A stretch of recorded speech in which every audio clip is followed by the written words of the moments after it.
Well, George Santos appeared on Newsmax and did an interview, and these George Santos interviews are just fascinating, and I have to cover them because they're rare, and he does not answer questions to the media very often, and so when he does, I'm very fascinated.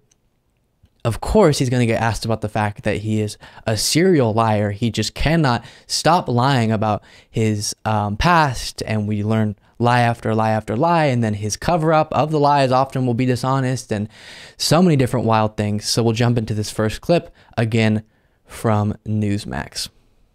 But it's unclear if it's actually your funds or someone else's. $700,000. And just to give a little bit of context, as I should have just done, the host here is asking Greg Kelly about this very questionable aspect of the funding of his campaigns, where he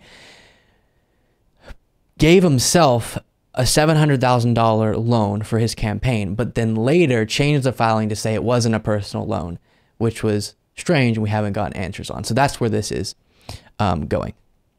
$1,000, $120,000. Go ahead, please. Where did the money come from? I can attest that the total of the money was all legitimate money obtained through my legal practices with my company, and I distributed my dividends to myself and loaned it to the campaign. I was all in on this. This wasn't, I had my heart and soul on this. But again, they changed the filings after he won his race to say it wasn't a personal loan. So why are you now saying that it's just money that you made completely legitimately and put into your campaign? Odd. This isn't about power. This is about getting stuff done.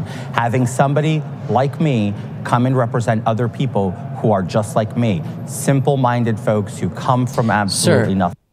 Nobody, maybe not nobody, most people are not just like you. I can tell you that. Most people are not as dishonest as you. And have a voice in Congress. That's why when Mitt Romney told me I didn't belong here, this isn't the first, or will it be the last time that somebody has told me I didn't belong, and I fought to stay and to be represented and be heard, and that's exactly what I'm going to continue to do. No matter how many people come after me, I will always stand strong. As far as the finances, as you can imagine and appreciate, it is an ongoing inquiry, and we're more than willing and always willing to supply anything that is asked of us. And I stand strong, and I have no doubt in my mind all my funds were attained through legitimate reasons and channels, and I have no fear to say that I will suffer any ethics issue with that. Even you could tell in his face, was just defeated at the end of that. I didn't nail that. So we have more clips from this interview to look at, but to respond to one of the things he said there,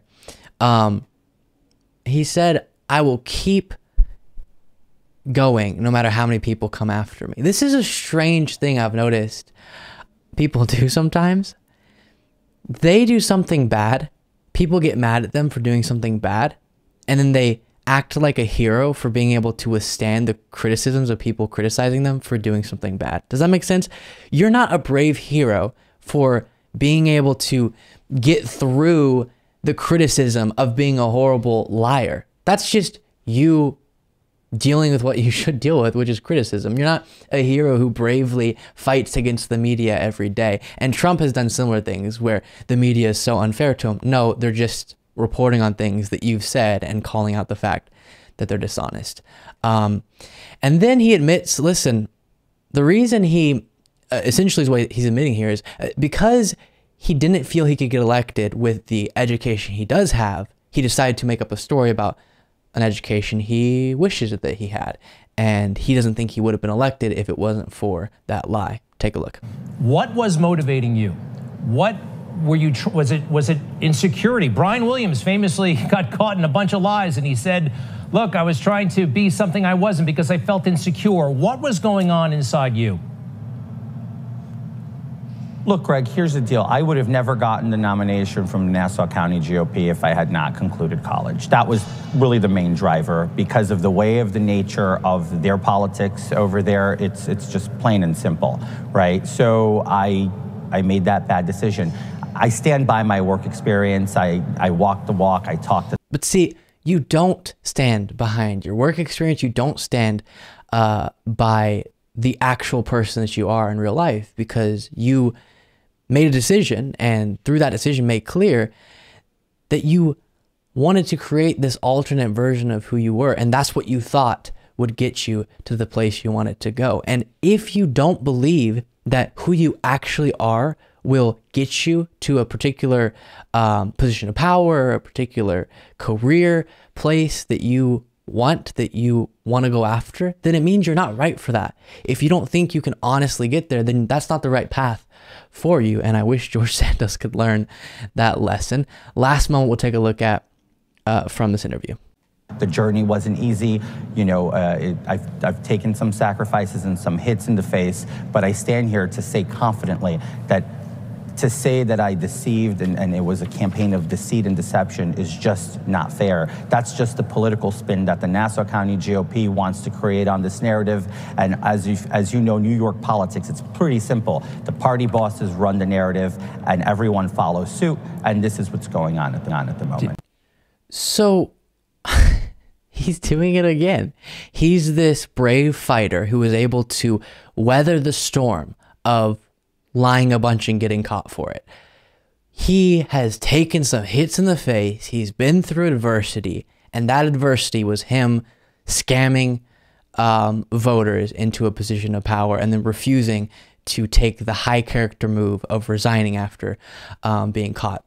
High character move would have been to do none of those things, but then after, he still stoops to very low levels by staying in the position of power that he scammed to get.